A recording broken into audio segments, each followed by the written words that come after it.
Spearfishing is such a fun sport. It's a very sustainable way of gathering food as well. Spearing has some very high highs and incredibly low lows when you miss a shot, for instance.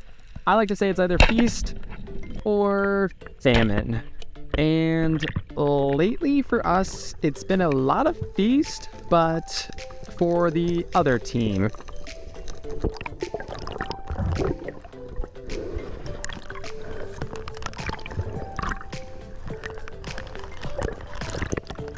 And a lot of famine on our end, which is not ideal when you start running out of fresh food.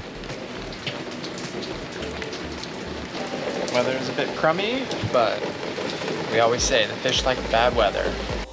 We were probably pushing the limits on the dinghy to attempt a dive this morning.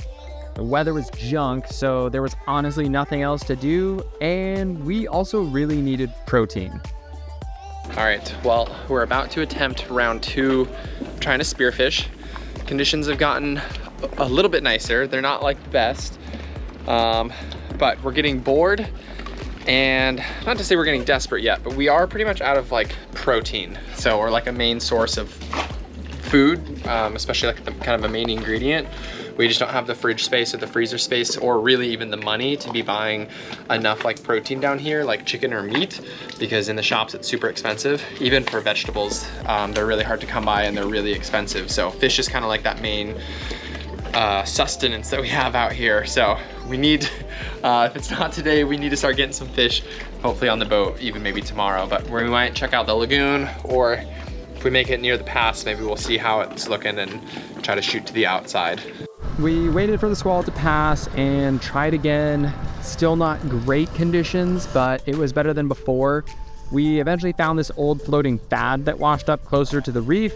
We jumped in near it and there were loads of fish, but the location where we're at is an island with possibly the highest number of sharks in all the atolls throughout the Tuamotu Islands.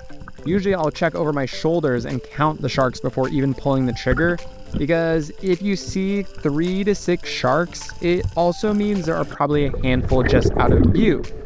And it's just never worth pulling the trigger. We would see loads of fish near us. Jobfish, aka ukus, jackfish, big eye emperors, aka moo, and more. But you just ran the risk of losing the fish to the sharks or losing your gear. Sure, maybe if you got the headshot, you'd have time to get the fish in the boat, but it just is not worth risking it. Anytime I would do a drop, I would even just check over my shoulder just to make sure there wasn't sharks coming in too close. Sometimes even just starting a duck dive, you would just pique the interest of the sharks and they would just shoot vertically right up towards us. We were becoming a little desperate, trying a bit of everything. Chasing bird piles for hours and seeing what schools of fish were under them, diving inside the lagoons, or really the best place to check was on the outside of the lagoon just off the pass. For sure, on the outside, we had the most luck of seeing fish, like this absolute unit of a dogtooth tuna. These guys are in the zone where there's the most life and the most bait for them to hunt, but it also means sharks, and lots of them. Dogtooth are curious just by hanging flashes down 10 to 12 meters. You can see this one blast up towards the buzzball at the bottom. But even though the fish would come well within range, it would be suicidal to try and pull the trigger in this area.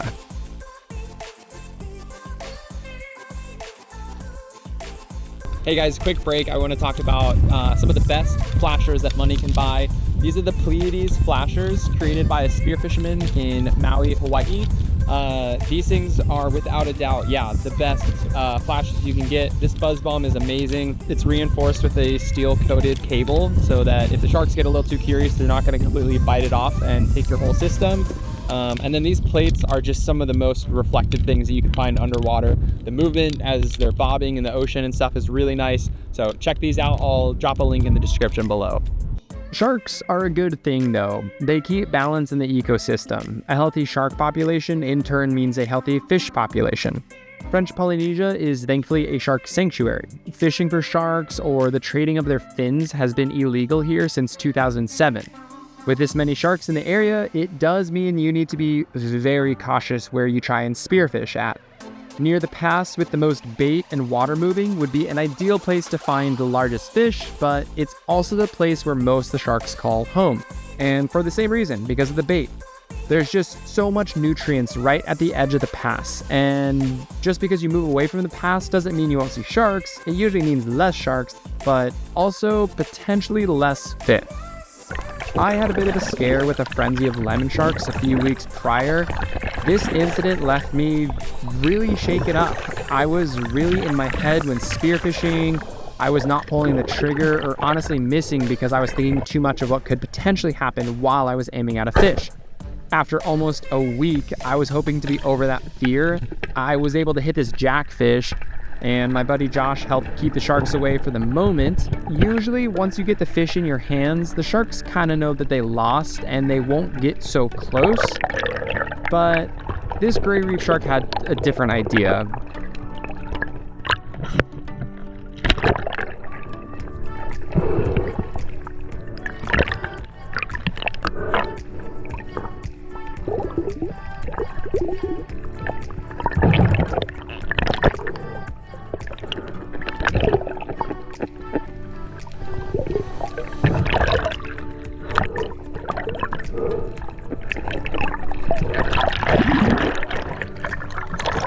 This gray reef shark really punked me out and did a quick vertical approach.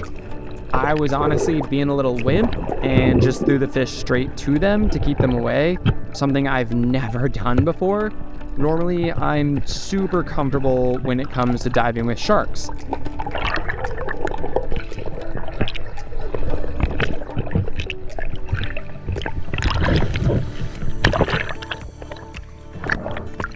But yeah, those lemons really got to me. Next day, we tried again, this time directly under our boat at the anchorage near a nice coral bommy. Lots of jacks and moo. Yeah, a few small black tip sharks around, but the moment you pull the trigger, it's like sounding the dinner bell. And unlucky for me, my shaft got stuck on the reef twice while attempting to pull the fish up, so I basically delivered this fish to the sharks on a plate.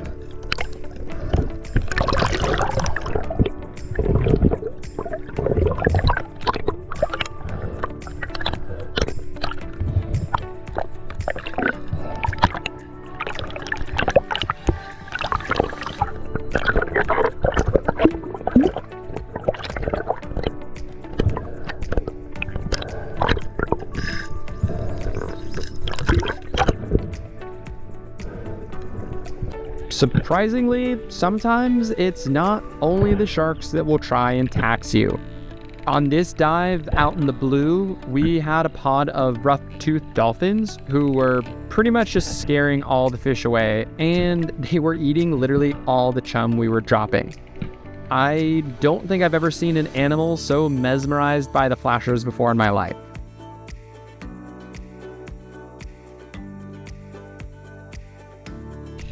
Again, we tried on the outside of the lagoon.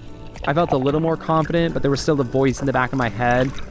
Now, this shot was a bit of a long shot, but after so many misses, I was starting to get very frustrated and was really losing my confidence in myself with my accuracy, my gun, especially after this just absolute layup of a shot on a nice-sized wahoo. Granted, maybe it was good that I missed this fish because before I could even reload, we had nearly 40 sharks or more come up to us, so I probably would have lost the fish for sure. Still, with this many misses, it was time to target practice and figure out what was going on. I took a lot of shots, some closer, some further, and really studied the footage after. It seemed like my trigger mech was giving me some problems. Far too many misses. Figured it's time to take the gun apart and maybe try to clean out the trigger mech, which I don't enjoy doing because I don't know exactly what I'm doing. But I also figure if I mess it up, it doesn't really matter because the gun is messed up anyways. So we're gonna try to take all this stuff apart, clean it out, piece the gun back together, hope that maybe fixes the shot. Sure, it has nothing to do with all these bananas, no. It was fairly simple, and after a good scrub, everything was back in place, and it was time to try it out again. The first fish that was curious was a jackfish. These are super hard fish to hunt. Usually they do come very close. So honestly, whether or not the gun was fixed, it was going to be an easy shot, but it was a good confidence booster to finally get a fish in the boat and away from the sharks. Next fish were some small snappers or ukus. I love hunting these fish. You can get their interest by throwing a flasher to start, but if they don't come in all the way, you can show them your spirit fingers, grunt, or the best trick is just throw some sand, and usually that will really pique their interest. Again, this fish was on the smaller scale, but it for sure won't have ciguatera, and it's a boost in the confidence. Next up, we found this amazing coral bommy with easily over 100 mu, or the big eye emperor. Mu, especially in Hawaii, are often very difficult to hunt. They usually stay just out of range. You have to be super slow, super quiet while hunting these guys. I like to try and just point the gun in the direction of the school, put my head down to avoid eye contact, maybe throw some sand from behind some rocks, and it'll usually pique their interest. We landed a few in this area and made some awesome fried fish tacos.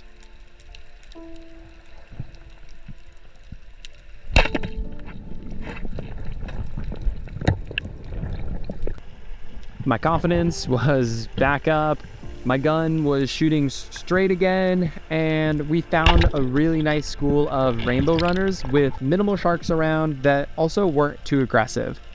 These fish aren't too difficult to hunt. Sometimes they move really fast in and out of the chum, but they usually respond well to flashers or spirit fingers.